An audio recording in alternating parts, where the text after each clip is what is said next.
It is Friday, which means it is time for the great debate. In the blue corner, Democrat strategist and former consultant for the Department of Homeland Security, Mustafa Tameez, and in the red corner, the former lieutenant governor of the state of New York, Betsy McCaughey. Thank you both for joining us this morning for another intellectual iteration. All right, you ready? Today's topic: should Dr. Fauci be fired? Betsy, let me start with you. Should Dr. Fauci be fired for the way that he has handled the COVID-19 pandemic? And I checked an independent source. He's flip-flopped dozens of times. So we've got a lot of mixed messaging here over the course of the last number of months. Go. Here's why he should be fired: for funding the Wuhan Institute of Virology, a Chinese lab that does biological warfare research for the Chinese military. That's reason number one.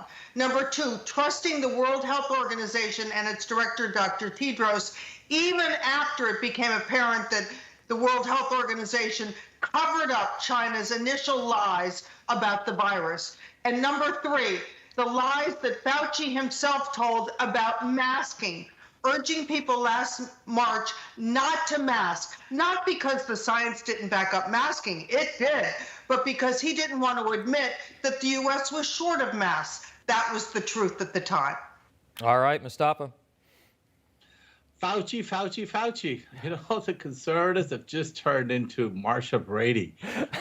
It's almost like everything is somebody else's fault. Using the victim card in every sense of the word. And the latest person for the ire is poor Dr. Fauci.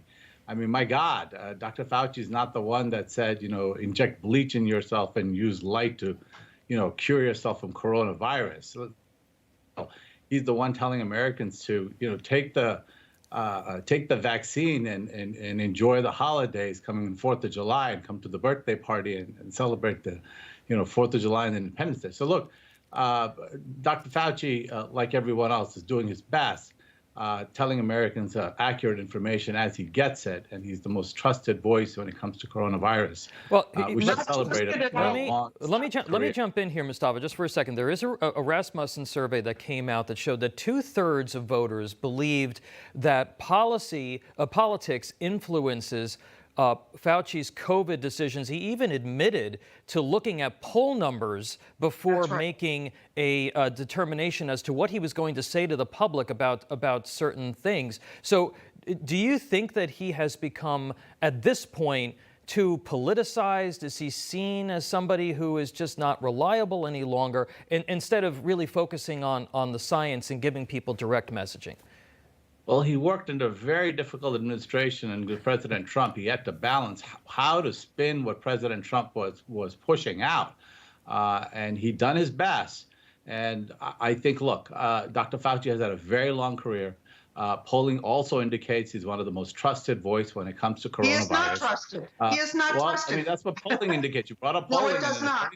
It does not. All right, Betsy, I'll let you jump in here now. Yeah, let me put in. Look, Fauci represents a very big problem in the United States bureaucracy. He's one of the so-called globalists. He thinks that he and other scientists around the world all have the best interests of humanity in mind. He told Congress the other day, looking right at Rand Paul, well, I trust those Chinese scientists. They wouldn't lie to us.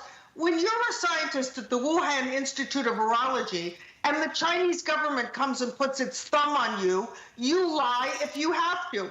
The United States has no business using taxpayer dollars to fund research at an institute in communist China doing biological warfare research. That is so reckless, such a foolish thing to do, that on that alone, never mind lying about the mask, lying about the World Health Organization, on that one action alone, Fauci should be fired. We don't have to send our dollars to the Chinese to research how to kill us. But Mustafa, about Betsy's point, I mean, he did say in a congressional hearing the other day that he continues to have confidence in Tedros, and there's plenty of evidence that's out there that shows that Tedros's election as head of the WHO was significantly influenced through his home country by the Chinese. So what do you make of him, sort of sticking with that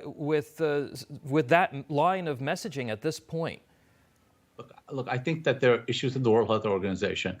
I think us pulling out of the World Health Organization was the beginning of more issues there, because when we step away from our leadership, then China and other countries are able to step in. I've been very excited the fact that Betsy said that, we should wear masks. Again, the timing has passed for that. So I was very excited about that, and wanted Betsy to finish her thoughts about those issues. I'd love it if she also could make a remark about the vaccines and people taking the vaccine. That would be good. Look, because that's, again, part of the science. Very supportive of vaccines. This is not a debate about me. The point is that last March, and I'm a healthcare expert, I have the data here. Last March, the data showed very clearly that to protect yourself from a virus carried by droplets or aerosol, we weren't sure yet which it was, you should wear a mask. Fauci didn't admit that. He, in fact, went on television and made up some garbage about, well, people will touch the mask and that will be dangerous. The true fact was that the United States was short of masks, in part because they had shipped an enormous number to China, not ever thinking we would need them at home. Betsy and Mustafa, I have to leave it there. I'm sorry, I'm up against a break. You guys are fantastic. Thank you very much. Betsy McCaughey and Mustafa Tameez. Vaccine and masks. Always a great debate, guys. Enjoy your holiday weekend. Hey, I'm Rob Finnerty. Thanks for watching. If you enjoyed this video, please join the conversation in the comments below. Don't forget to subscribe, too. Hit the bell icon to be alerted to breaking news. And remember, there's a whole lot more on Newsmax TV, America's fastest growing cable news network. Newsmax TV, we're real news for real people.